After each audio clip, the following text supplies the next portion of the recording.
Hello there, guys. It is I, Limonada Yada. Wow, that's still a trash intro. I really need to get something better. But, now, usually, you know how I play Bed Wars and I'm in the high pixel lobby and I do my whole intro thingy. Let's pretend that that was a good intro. Or, oh, it's raining. Okay. Hello there, guys. It is I, Limonada Yada. I still need a way better intro than that. And now you might be wondering, why are you not in the Hypixel lobby talking about how bad you are at Bed Wars? Well, that's because I'm doing something a little bit different today. I'm doing a new installment. Ooh, a new series, but not really, because this probably isn't even going to be a series. It's just going to be me doing stuff. Well, anyways, there's a tier list over there. There's a bunch of things in item frames over there. And there is a bunch of stuff to test out, and yes, that scaffolding will come into play later. And today I'm going to be ranking all of these new updates and things that came with the 20W45A, 20W45A 1.17 Java update. This is the first official snapshot for Java for 1.17, for the Caves and Cliffs update, if you want to call it that. And I am excited to rank these and make someone angry in the comments because they disagree with me. Controversy is great.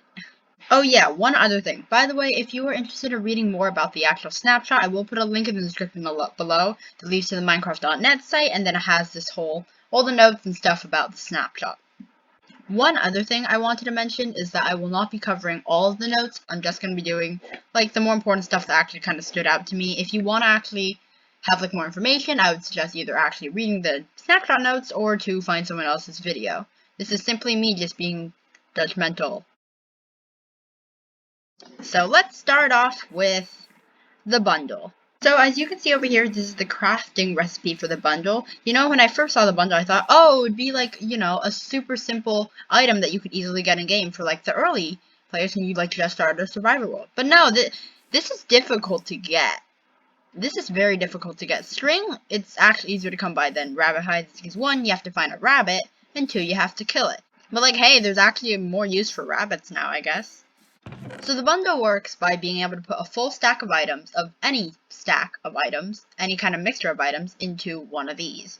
So, for example, if I wanted to put 63 stone and 1 granite, that would work, even though they are two different types of item. So it's basically like a shulker box, except you can only put one stack. You can also do any multitude of items, such as this. One other thing I noticed is that it only counts as a stack of what the item is. So, you know, ender pearls, they only come in stacks of 16. So let's say there is a half a stack of granite, which is 32, and half a stack of pearls. That would create one full bundle. Same thing when it comes to armor and stuff like that. I guess you could, there's probably some command that you can use that could like put multiple of these in there. But once you put one in, then it's completely full. And if you're wondering, yes, you can put multiple bundles in a bundle. I'm pretty sure there's already some players out there that are like, oh, what if there were like different colors you could dye them? But I kind of like how they are now. I kind of like their design. I just wish this crafting recipe would change, or else I'm never going to use it in survival. So I think that I'm going to put the bundle in the B list, because it isn't something that's absolutely mind-blowing, revolutionary, it's totally going to change the game. But it is useful, and I do think it's a very creative way of helping with the inventory issue. And see, it's B for bundle. Actually, that's an 8. Oh, it's raining. And now you're probably wondering, wait, why are we back to the beginning of the video, where I first started? Actually, no, this is just the back of the tier list. I want to remind you, your weekly, amazing, weekly reminder to subscribe to Limonada Yada, because I am a cool person, and you can subscribe to me, because I am cool. Yeah. Last time I checked, I had 8 subscribers on YouTube right now, which is way more than I thought. I thought I wouldn't even get one. I thought nobody would even notice any of my videos. So I'm impressed on that. I really want to get to 100 Oh. Oh, hey there, cow. How you doing? Sup? Well, I wanted to get to 100 subscribers before the end of the year, before the end of 2020, and I would really appreciate it if you hit the like button and subscribe down below. Yeah. And now back to the rest of the video. The next item that I'm going to go over is the candle. So, the candles come in 16 different colors along with the normal one that's originally crafted, and you can put them into stacks of 4, so it's very similar to like the sea pickle. Also, when you use a flint and steel on them, they should light up. There we go. See? It is now lit up. There should be a flame animation, but I don't know where that is. It was working before this recording. I'm not too sure what's up with that. Another thing about candles is that you can put them on cakes. It's pretty great, right? But when you eat it, then they pop off like that. If you're wondering, no, you can't put them on half slabs. They just kind of float above. One thing that I love about the candles is that, look, they float. This is so cool. I really like this feature. I also decided to make a really bad Christmas tree.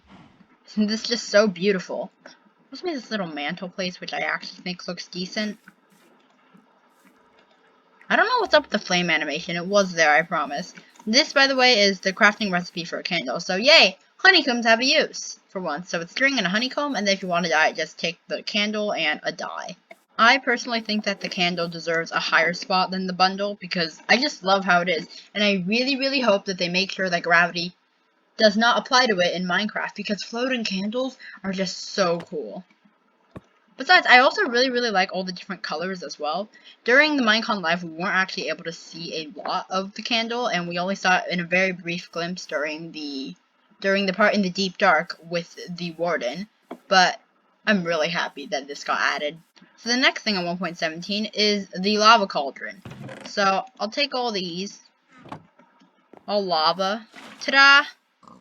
And yes, you can shift and you can't put water over this. Is extremely cursed. You can do the same thing with a water bucket now.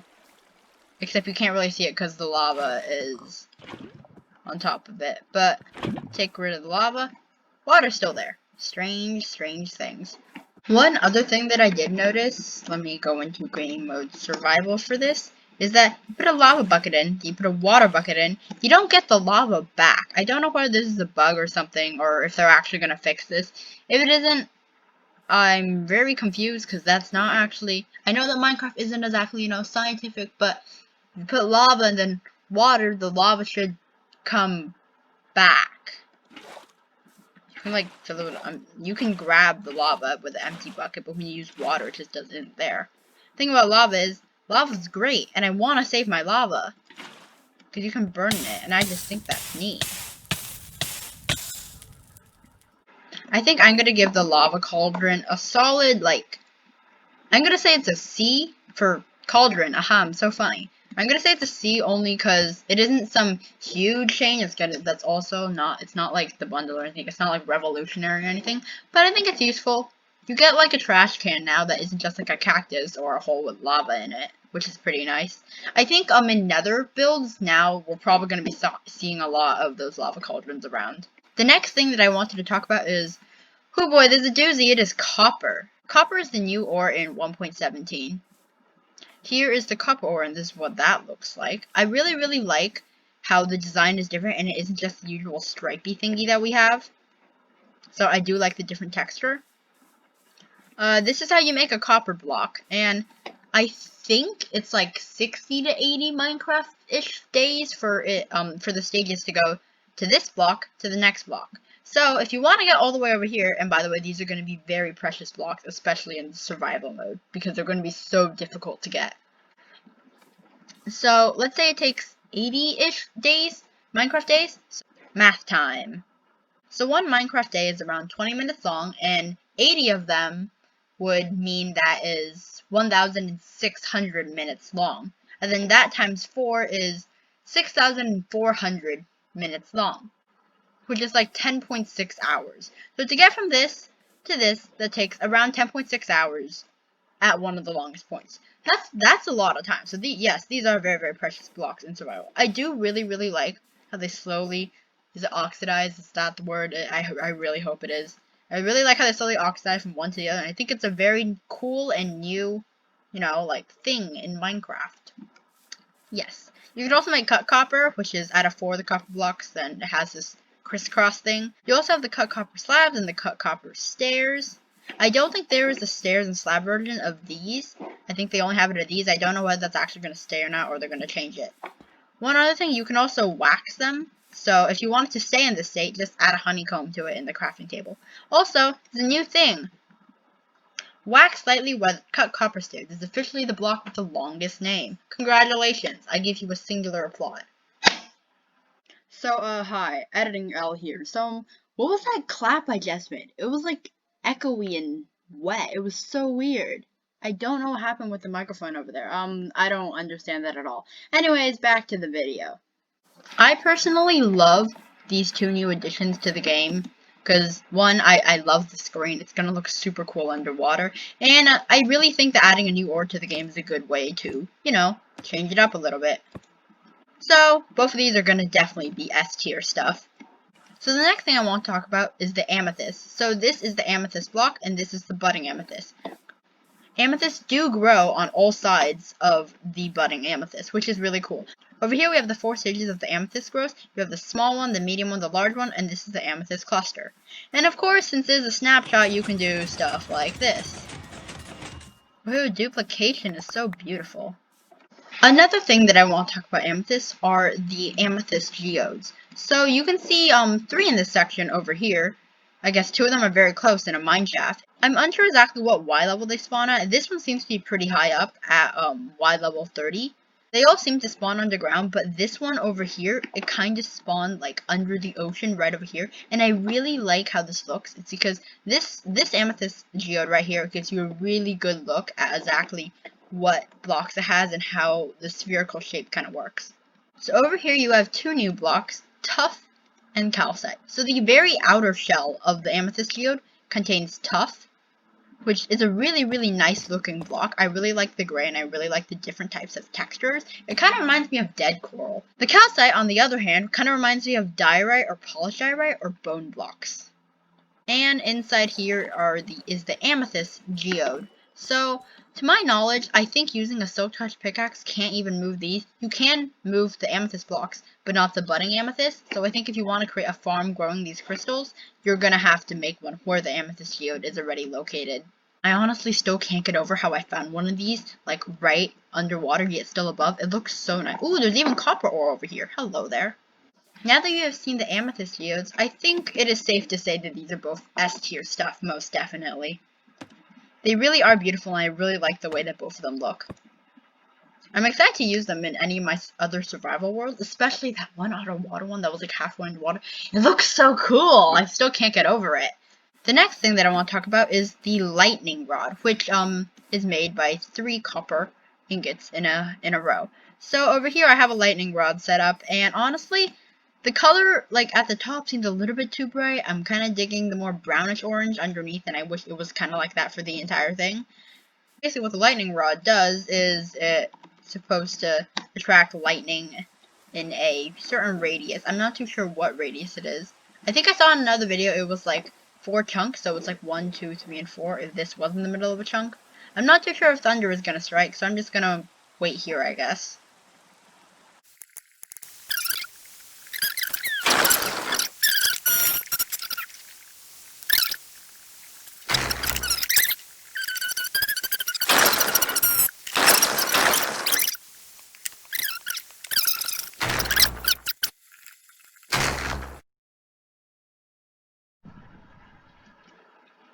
Maybe if I set weather to thunder again, maybe that would work.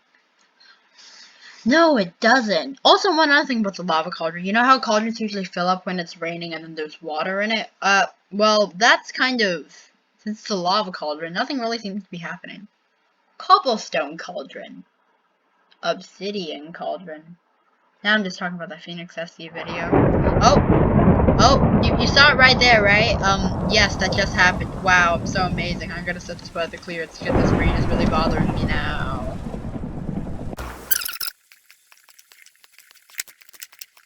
In my opinion, it is safe to say the lightning rod, it isn't some huge, amazing, like, mind-blowing, why do I keep saying that for all of them? I have to stop. Okay, I'm gonna put in, like, E. I guess it's sometimes helpful, but even in my survival world, it rarely rains for some reason. I don't know why. So, you're gonna stay down there for E for electricity. Or, well, I guess in Minecraft it would technically be redstone. So I bet a lot of you guys are wondering, what's up with the large tower of scaffolding that goes all the way to build limit? Yes, it does go to build limit. Well, this is a spyglass. You make it using the amethyst shard and the 2 copper ingots, and basically what it does is it's just Optifine, except with a border around it. So, yeah, basically Optifine for people who don't have Optifine. Yeah. So if I set my render distance all the way up to 32 chunks and cause a slight bit of lag over here, then if I back up a little, you can see at the very top there's a... Are you kidding me? So if I go back up after I cleared the weather, you can see a black line right over there. That is a black concrete block. It is at height limit. So basically what the scaffolding is for is simply for pure entertainment and nothing else.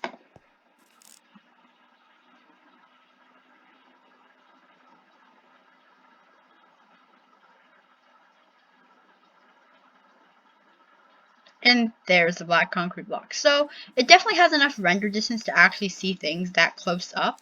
And it does zoom in a decent amount. I can't tell exactly how many blocks it zooms in. Woo! Oh, hello there, red candle. I feel like the Spyglass is definitely a thing that isn't going to be super useful for people with Optifine. But for people without it, it's not going to be too bad. So I'm going to put it down here with the lightning rod. So the next thing that's going to be covered over is Tinted Glass. So basically it's like glass, except it's also like a solid block. It's like light doesn't go through it. That's basically what it is. See, if I box myself in here, it's a lot darker in here. When I press go to the outside mode, F5, actually the key that I use is R, but besides that, it's pretty dark.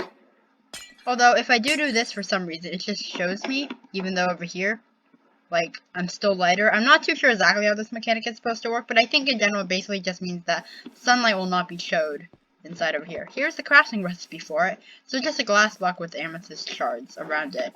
So over here I have a tinted glass and a black stained glass. And as you can see over here, they look pretty similar, except, like, the color is similar, except the texture is different. This one has a very, like, glossy, more shiny texture, and it's kind of more purpley-ish. The black stained glass, on the other hand, it has the more grayish side to it, and it's very much more monotone. One other thing about tinted glass is that, maybe you'll see it over here, it causes the grass under it to turn into dirt.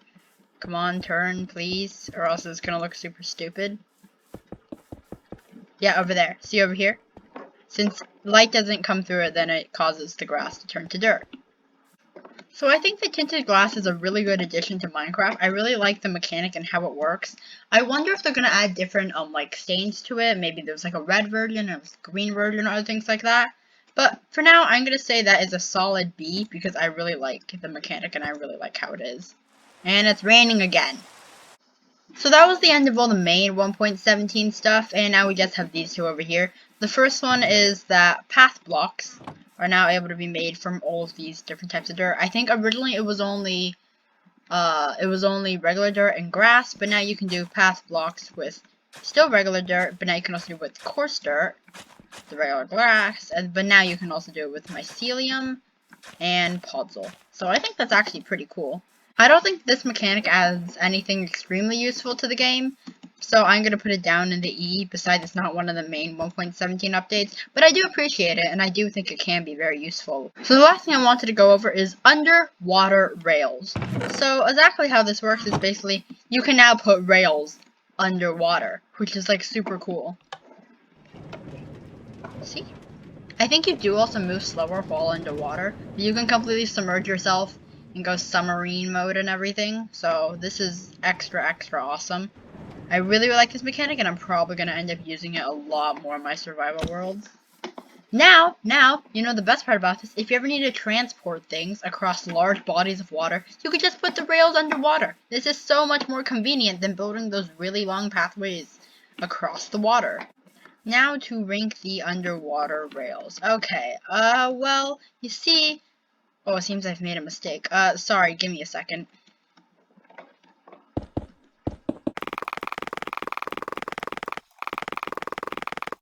There we go. Let me just...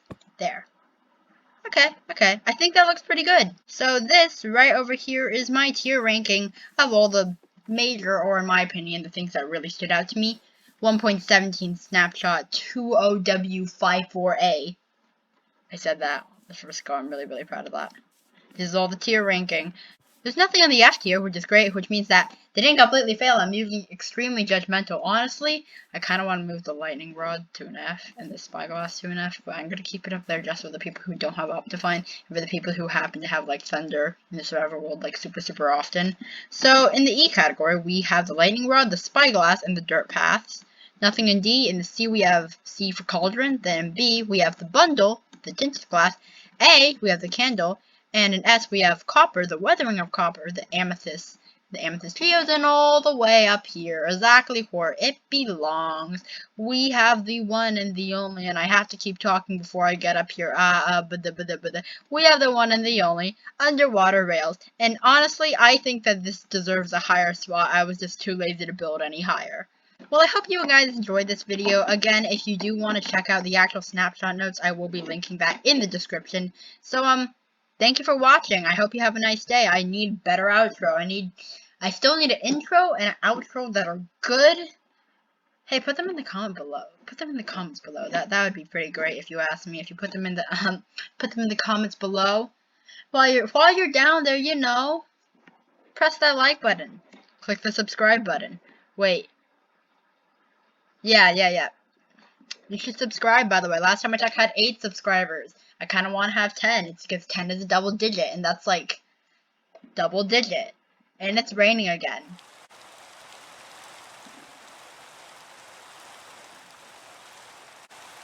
I'll see you guys later. Bye!